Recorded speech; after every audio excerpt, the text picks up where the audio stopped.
بسم الله الرحمن الرحيم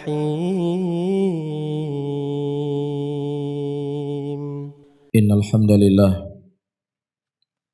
نحمده تعالى ونستعينه ونستغفره ونعوذ بالله من شرور أنفسنا ومن سيئات أعمالنا من يهد الله فلا مضل له ومن يضلله فلا هادي له أشهد أن لا إله إلا الله وحده لا شريك له إقرارا به وتوحيدا وأشهد أن محمدا عبده ورسوله يقول الله تعالى في كتابه الكريم يا أيها الذين آمنوا اتقوا الله حق تقاته ولا تموتن إلا وأنتم مسلمون يا أيها الناس اتقوا ربكم الذي خلقكم من نفس واحدة وخلق منها زوجها وبث منهما رجالا كثيرا ونساء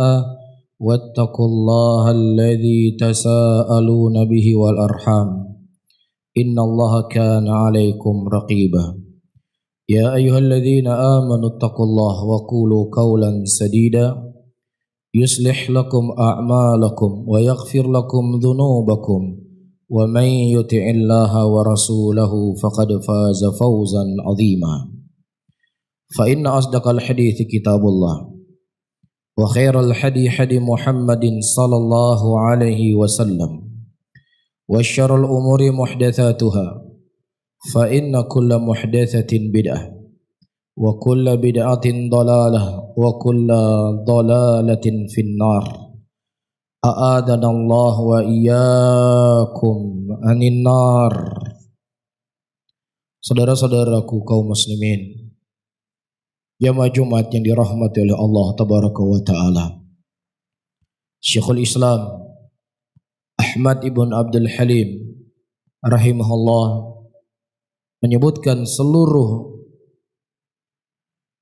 syariat yang Allah subhanahu wa ta'ala syariatkan kepada hambanya, di dalamnya ada maslahat duniawiyah dan juga ada maslahat ukhrawiyah. Dan di antara syariat Allah subhanahu wa ta'ala yang paling agung adalah syariat haji yang dijadikan oleh Allah melalui lisan Rasulnya salah satu daripada rukun Islam, sebagaimana yang dikhabarkan dari Abdullah bin Umar radhiyallahu ta'ala anhu, yang dikeluarkan oleh Al-Imam Al-Bukhari dan Al-Imam Muslim dalam sahih keduanya. Rasulullah sallallahu alaihi wasallam menyebutkan bunyal Islamu ala khams. Islam itu dibangun di atas 5 perkara. Di antara 5 perkara tersebut kata Rasulullah sallallahu alaihi wasallam adalah hajju baitullahil haram. Haji ke Baitullahil Haram. Dan dari semua ibadah yang Allah subhanahu wa ta'ala syariatkan, apakah itu ibadah salat, ataukah ibadah puasa, ataukah ibadah zakat, tidak ada di antara ibadah tersebut yang Allah subhanahu wa ta'ala menjadikan nama surat di dalam Al-Quran. Memang benar, di dalam Al-Quran ada ayat-ayat salat, tapi tidak ada penyebutan suratus salat. Dalam Al-Quran ada penyebutan tentang ayat zakat, tapi tidak disebutkan suratus zakat. Di dalam Al-Quran ada salat untuk perintah, ada ayat merintah untuk puasa, tapi tidak ada surat yang namanya puasa. Namun subhanallah, dari keagungan ibadah haji, Allah subhanahu wa ta'ala menjadikan satu surah di dalam Al-Quran dengan nama Suratul Hajj. Suratul Hajj. Dan tentunya banyak sekali maslahat-maslahat, banyak sekali pelajaran-pelajaran yang bisa kita petik dari ibadah haji. Di antara faidah yang paling terpenting yang kita petik dari ibadah haji adalah tauhidullah tabaraka wa ta'ala. Mengesahkan Allah subhanahu wa ta'ala dalam segala bentuk peribadatan kita. Datang sebuah hadis dari Jabir bin Abdullah radhiyallahu taala anhu yang dikeluarkan oleh Imam Muslim rahimahullah dalam sahihnya. Kata Jabir bin Abdullah, ahallallah Rasulullah sallallahu alaihi wasallam al-hajj bil labbaik Allahumma labbaik labbaik la syarika laka labbaik innal hamda wan ni'mata laka wal mulk la syarika lak. Kata Jabir bin Abdullah, Rasulullah sallallahu alaihi wasallam memulai haji beliau dengan tauhid, bertalbiyah kepada Allah Rabbul Alamin. Labbaik Allahumma labbaik. Lab itu artinya adalah seseorang menyerahkan seluruh apa yang ada pada dirinya untuk Allah Rabbul Alamin. Ya Allah, aku serahkan seluruh jiwa dan ragaku untukmu wahai Allah, yang tidak ada sekutu bagimu ya Allah. Itu diantara makna dari kalimat labbaik Allahumma labbaik. Labbaik la syarika laka labbaik. Tidak ada sekutu bagimu wahai Allah. Ini yang harus kita tanamkan saudara-saudaraku muslimin. Ibadah kita hanya untuk Allah subhanahu wa ta'ala. Doa kita hanya untuk Allah Rabbul Alamin. Tawakal kita hanya kepada Allah. Takut kita hanya kepada Allah Rabbul Alamin. Itu yang Allah Subhanahu wa taala ajarkan kepada kita. Karena tidaklah Allah Subhanahu wa taala menciptakan seluruh apa yang ada di langit dan ada di bumi. Dan juga Allah Subhanahu wa taala menciptakan kita semuanya dengan satu tujuan, yaitu kita beribadah hanya untuknya. Wa ma khalaqtul jinna wal insa illa liya'budun ma uridu minhum ayyut'imun. Dan tidaklah aku menciptakan jin dan manusia kecuali untuk mereka semua beribadah kepadaku. Ma uridu minhum min rizqin wa ma uridu ayyut'imun innallaha war-razzaqu dzu quwwatil matin. Tidaklah aku menginginkan dari mereka untuk memberikan makanan kepadaku, dan juga tidaklah aku menginginkan dari mereka untuk memberikan rezeki kepadaku. Innallaha war-razzaqu dzu quwwatil matin. Sesungguhnya Allah itu maha memberikan rezeki. Allah enggak butuh dengan ibadah kita. Allah tidak butuh dengan haji kita. Allah tidak butuh dengan puasa kita. Allah tidak butuh dengan zakat kita. Tetapi kitalah yang butuh kepada Allah subhanahu wa ta'ala. Ini tujuan kita diciptakan oleh Allah.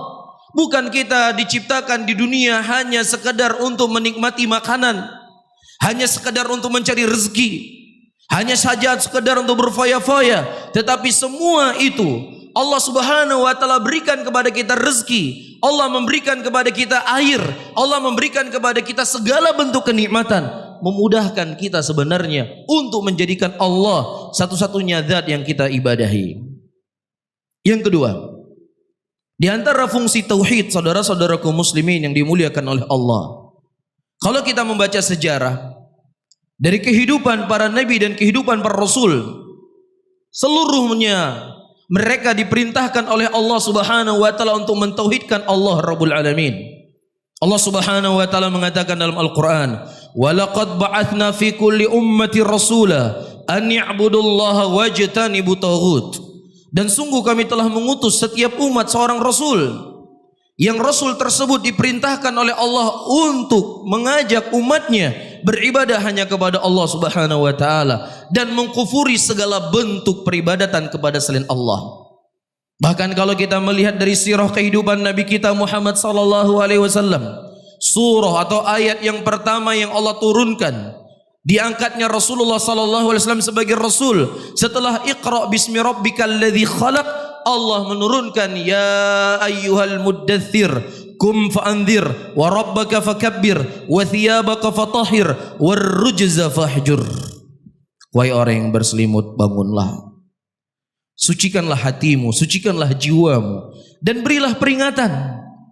Peringatan dari apa? Peringatan dari segala bentuk peribadatan kepada selain Allah subhanahu wa ta'ala, dan menyerahkan ibadah hanya kepada Allah Rabbul Alamin. Dan ini tidak hanya berlaku di fase Mekah. Ketika Rasulullah sallallahu alaihi wasallam hijrah ke kota Madinah, Rasulullah sallallahu alaihi wasallam masih menanamkan tauhid di hati muslimin pada waktu itu. Bahkan ayat atau hadis-hadis yang paling akhir Diucapkan oleh Nabi sallallahu alaihi wasallam, la'anallahu al-yahuda wan nasara ittakhadhu qubur anbiya'ihim masajid wa inni anhaakum an dzalik. Allah melaknat orang-orang Yahudi dan juga Allah melaknat orang-orang Nasara ketika mereka menjadikan kuburan nabi-nabi mereka, menjadikan kuburan kaum mereka sebagai masjid. Ini ditanamkan oleh Rasul. Dan Nabi SAW juga berkata kepada Abu Bakar, berkata kepada Umar, berkata kepada Uthman, berkata kepada Ali, akhwafu ma akhafu alaikum asyirkul asghar. Sesuatu yang paling aku khawatirkan menimpa kalian semuanya adalah syirik kecil. Kalau seandainya Rasulullah SAW tidak merasa aman, syirik kecil terjatuh kepada sahabatnya, tentunya kita tidak merasa aman, saudara-saudaraku muslimin. Kesyirikan itu bisa menimpa kita. Bahkan sebagian sahabat Rasulullah, terluput dari mereka makna daripada apa itu syirik. Disebutkan dalam sebuah riwayat hadis, datang orang-orang kepada Rasulullah SAW dari kalangan Yahud, dan mereka berkata, innakum tusyrikuna billah wa taquluna ma syaa Allah wa syi'ta. Wahai Muhammad, sesungguhnya ada di antara umat engkau yang mereka telah berucap dengan ucapan kesyirikan.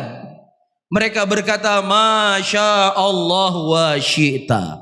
Ini merupakan kehendaknya Allah dan kehendaknya engkau wahai Muhammad. Disamakan antara kehendaknya Allah dengan kehendaknya Rasul sallallahu alaihi wasallam. Dan Nabi sallallahu alaihi wasallam mengingkari apa yang diucapkan oleh mereka. Kata Rasulullah sallallahu alaihi wasallam, kalau seandainya engkau ingin mengucapkan masya Allah, maka katakanlah masya Allah wahdah. Dan riwayat yang lain, masya Allah thumma syi'ta. Ini merupakan kehendaknya Allah dan kemudian, tidak memakai huruf waw tetapi memakai huruf thumma. Dan kemudian ini juga kehendaknya wahai Muhammad. Perhatikan saudara-saudaraku muslimin, mereka orang Arab berbicara dengan bahasa Arab. Di tengah-tengah mereka ada Nabi Muhammad sallallahu alaihi wasallam yang mendidik mereka, yang membimbing mereka. Tetapi terluput dari sebagian mereka antara huruf waw dengan huruf thumma. Yang satu merupakan ucapan kesyirikan, yang satunya adalah ucapan yang tidak mengandung unsur kesyirikan. Nah, kita satu hari satu malam, para hadirin, berapa jam kita berbicara? Satu hari satu malam mungkin kita berbicara 7 jam. Iya, dan sisanya mungkin kita chatting. Berapa jam kita chatting satu hari? Nah, dari setiap ucapan yang keluar dari mulut kita, dari setiap tulisan yang kita tulis di WhatsApp kita, apakah kita bisa menjamin para hadirin tidak ada ucapan-ucapan yang mengandung kesyirikan kepada Allah Subhanahu wa taala? Apakah kita bisa menjamin? Sementara sahabat Rasulullah sallallahu alaihi wasallam tersembunyi dari mereka kalimat-kalimat yang itu adalah hakikatnya mengandung kesyirikan kepada Allah. Dan kecil-kecilnya syirik kecil itu lebih besar daripada zina. Syirik-syirik kecil-kecilnya syirik kecil lebih besar daripada riba. Berapa banyak orang-orang hari ini keluar dari bank takut dikarenakan makan riba dan seterusnya. Berapa banyak orang-orang hari ini menjaga dirinya tidak terjatuh kepada perzinahan. Tetapi terkadang kita tidak sadar ada kalimat-kalimat yang kita ucapkan yang itu mengandung kesyirikan kepada Allah Subhanahu wa taala. Abdullah bin Mas'ud radhiyallahu taala anhu berkata, "Lian ahlif billah kadziban ahabbu ilayya lian ahlif li ghairi lasadiqan."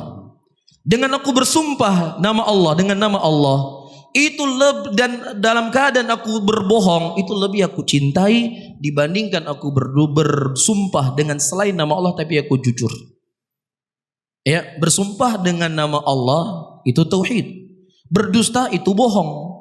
Tetapi kalau dia bersumpah dengan selain nama Allah itu syirik walaupun dia jujur.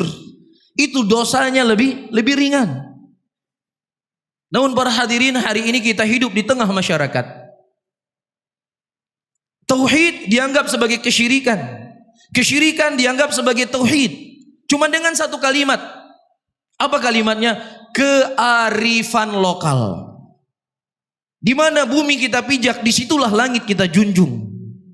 Kalimat ini menjadi seakan-akan adalah ayat Al-Quran yang kemudian menghalalkan sesuatu apa yang diharamkan oleh Allah Subhanahu wa taala. Yang menjadi ibadah sesuatu yang Allah dan Rasulnya menganggap itu sebagai bentuk kesyirikan kepada Allah Rabbul Alamin. Menyerahkan sesajen ke lautan, memotong kepala sapi, kepala kambing, yang kemudian dilempar kepalanya ke tengah lautan dengan dalih ini kan memberi makanan kepada ikan. Na'udzubillah. Wallahi para hadirin yang dirahmati oleh Allah, mereka bukan sedang memberikan rezeki, bukan memberikan makanan kepada ikan, tetapi mereka menyerahkan sesajen kepada pemilik laut di Pidi sana. Sebagian masyarakat meyakini bahwasannya laut di sana milik Pocut Intan. Sebagian masyarakat, saya tidak mengatakan seluruhnya, sebagian masyarakat yang kemudian pada hari-hari tertentu mereka lempar kepala sapi. Iya, na'udzubillah. Tidak ada satupun tanah di muka bumi ini kecuali itu milik Allah. Rabbus samawati wal ard wa ma bainahuma fa'budhu wastabir li'ibadatihi.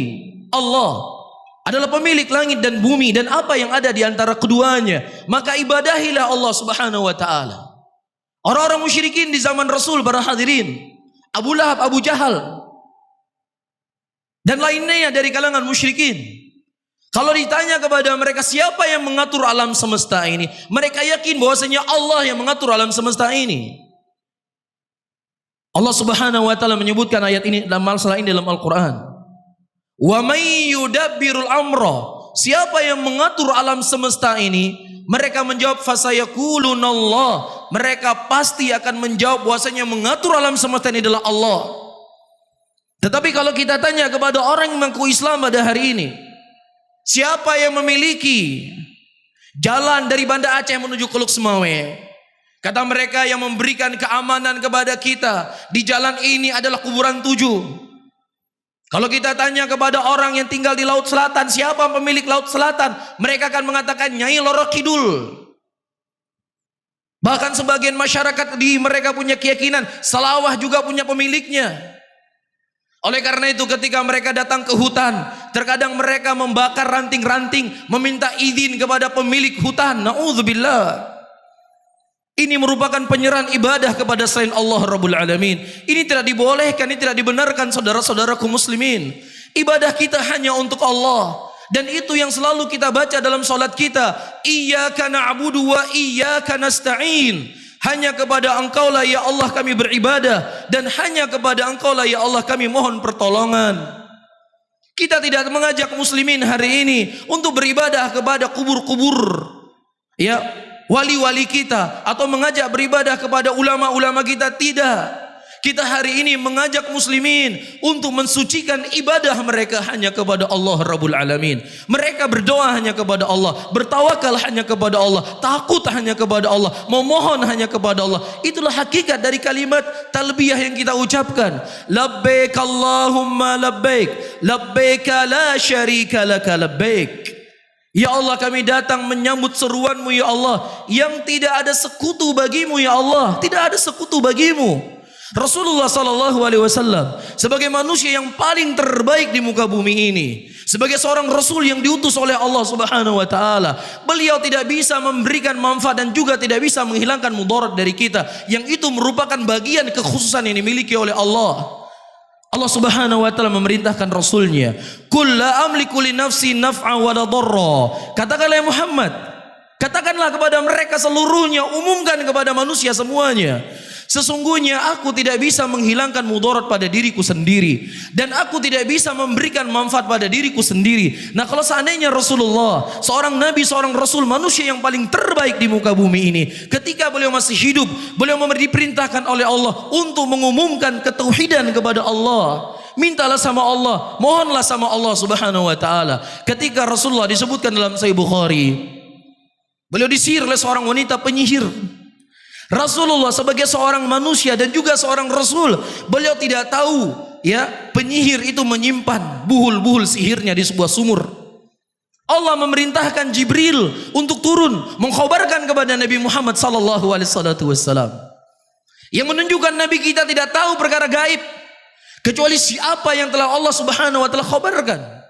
Lah kalau seandainya Nabi Muhammad SAW sebagai manusia yang paling terbaik, ini posisi beliau, bagaimana kemudian kita menyerahkan sejumlah uang kepada makam fulan, kepada makam allan, agar pemilik makam ini bisa memberikan keselamatan kepada saya, agar perjalanan saya bisa selamat, agar saya bisa sampai kepada tujuan. Naudzubillah. Berapa banyak orang-orang yang berjalan dari Banda Aceh menuju Kuluk Semawe. Iya, mereka khawatir ketika tidak menyerahkan uang ke kubur wali tersebut, tetapi dia belum sholat, belum sujud, belum ruku kepada Allah, tidak ada rasa khawatirnya. Belum sholat duhur, belum sholat subuh, belum sholat asar, gak takut sama Allah, gak takut Allah mendatangkan bala kepadanya. Tetapi ketika tidak memberikan uang kepada kubur tersebut, keluar keringat dinginnya, pemilik kubur akan memberikan kecelakaan untuk saya. Ini PR buat kita semuanya para hadirin yang dirahmati oleh Allah. Bagaimana pentingnya tauhid, dan ini terus ditanamkan oleh Nabi SAW. Yang ketiga, tauhid merupakan sumber daripada kebahagiaan. Tauhid merupakan sumber dari keamanan dan ketentraman. Allah Subhanahu wa taala menyebutkan prinsip ini dalam Al-Qur'anul Karim. Wa'adallahu alladhina amanu minkum wa amilus salihat la yastakhlifannahum fil ardi kama istakhlafal ladzina min qablihim. Dan Allah telah berjanji kepada orang-orang beriman dan beramal saleh akan diberikan kepada mereka kepemimpinan seperti apa yang telah Allah berikan kepemimpinan kepada orang-orang sebelum mereka. Dan Allah akan menguatkan agama yang mereka ridhoi. Waliyubaddilannahum min ba'dihim amnin khauf. Dan Allah akan memberikan kepada mereka keamanan yang tadinya mereka merasakan ketakutan. Kapan itu semuanya? Ya budunani la yusyriku bi syai'a. Ketika mereka beribadah hanya kepadaku dan tidak menyekutukan aku dengan sesuatu apapun. Yang kedua dan yang terakhir, di antara faidah perjalanan haji saudara-saudaraku muslimin yang dirahmati oleh Allah, mengingatkan kita semuanya akan hari kebangkitan. Seluruh manusia semenjak Allah, seluruh manusia yang diciptakan oleh Allah dari Nabi Adam sampai akhir seluruh manusia, mereka akan dikumpulkan di padang mahsyar. Para sahabat Rasulullah SAW, sesuatu yang mereka lihat di dunia ini, ya, yang itu terkadang mereka berpikir bagaimana ngerinya nanti di yaumul qiyamah. Sebagian mereka pingsan ketika melihat ada orang yang membakar api, membakar besi, mengingatkan bagaimana perihnya api nerakanya Allah Subhanahu wa taala. Dan ibadah haji mengingatkan kita pada hari itu, di mana seluruh manusia dikumpulkan dengan pakaian yang sama, ya, dengan pakaian yang satu warna. Itu di haji, tetapi di yaumul qiyamah kelak para hadirin, Rasulullah SAW mengkhabarkan, yub'atsun nasu yaumul qiyamah, manusia dibangkitkan nanti yaumul qiyamah dalam keadaan mereka telanjang, dalam keadaan mereka tidak memakai sendal, dalam keadaan mereka tidak disunat. Kemudian Aisyah radhiyallahu taala anha bertanya kepada Rasulullah, ya Rasulullah, bagaimana mungkin seseorang dibangkitkan dalam keadaan telanjang? Tidakkah mereka melihat salah satu aurat dengan aurat yang lainnya Rasulullah? Kemudian Nabi SAW berkata, wahai Aisyah, perkara kiamat itulah perkara yang sangat mengerikan. Tidak sempat orang berpikir untuk melihat aurat orang lain. Kita masyarakat Aceh di tahun 2004, kita semua sebagian besar kita mengalami bagaimana dahsyatnya tsunami, gempa yang meruntuhkan Aceh dan mewafatkan lebih dari 300 nyawa muslimin di negeri ini. Tapi masih sempat berpikir orang untuk mencari jilbab, masih sempat berpikir pulang ke rumah mengambil emas yang simpan di bawah kasurnya, masih sempat berpikir untuk mencari televisi, masih sempat berpikir untuk menyelamatkan anak. Padahal musibahnya begitu dahsyat.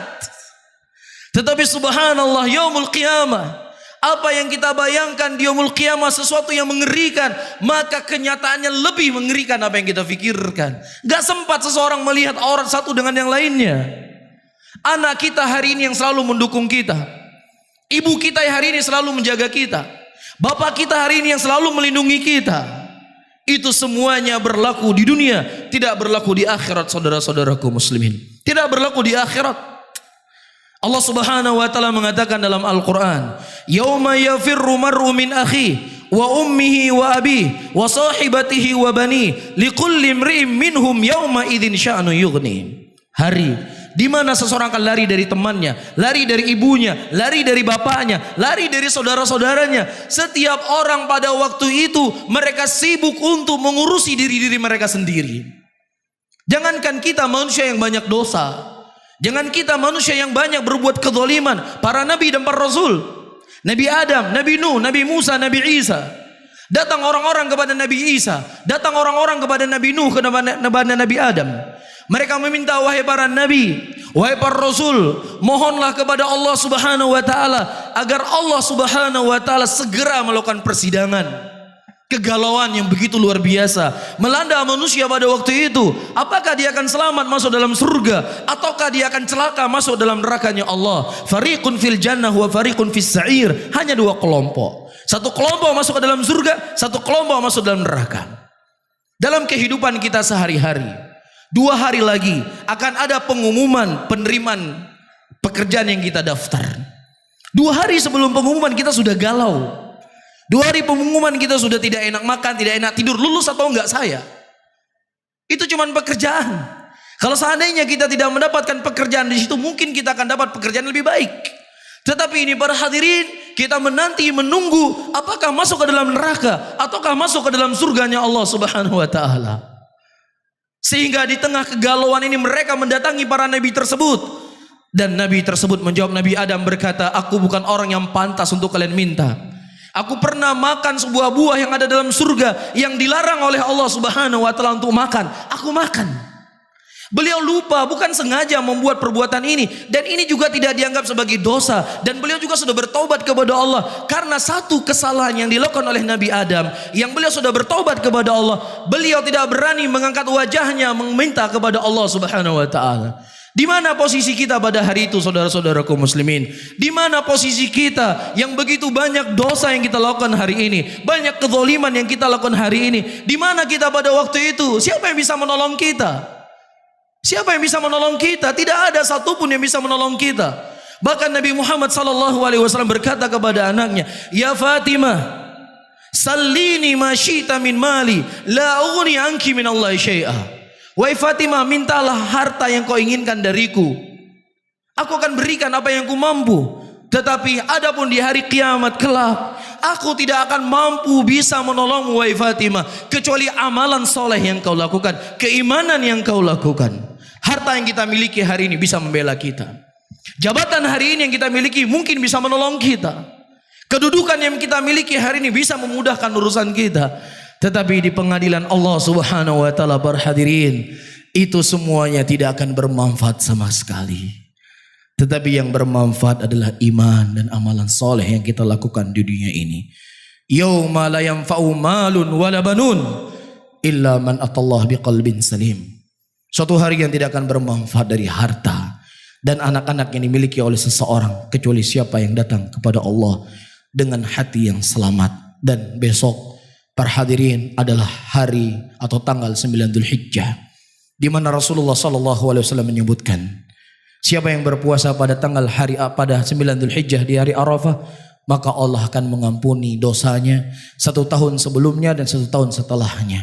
Ini kesempatan besar bagi kita. Mudah-mudahan dengan puasa yang kita lakukan ini menjadi sebab Allah mengampuni dosa kita dan memaafkan kesalahan-kesalahan kita, dan sebabnya mudah-mudahan Allah memasukkan kita ke dalam surganya. Barakallahu li wa lakum fil Qur'anil azim wa nafa'ani wa iyyakum bima fihi minal ayati wa dzikril hakim. Fataqabbalallahu minni wa minkum innahu samii'un alim.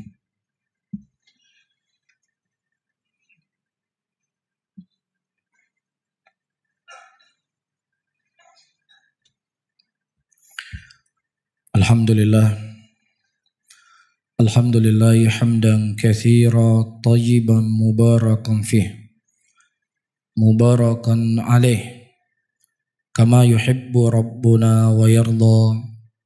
Wa usalli wa usallim ala nabiyina al-karim Muhammadin wa ala alihi wa ashabihi wa man tabi'ahum bi ihsanin ila yaumiddin. يقول الله تعالى في كتابه الكريم أعوذ بالله من الشيطان الرجيم بسم الله الرحمن الرحيم والعصر إن الإنسان لفي خسر إلا الذين آمنوا وعملوا الصالحات وتواصوا بالحق وتواصوا بالصبر إن الله وملائكته يصلون على النبي يا أيها الذين آمنوا صلوا عليه وسلموا تسليما اللهم صل على سيدنا محمد وعلى آله وأصحابه ومن تبعهم بإحسان إلى يوم الدين اللهم اغفر للمسلمين والمسلمات والمؤمنين والمؤمنات الأحياء والأموات ربنا آتنا في الدنيا حسنة وفي الآخرة حسنة وقنا عذاب النار آخر دعوانا وأقيموا الصلاة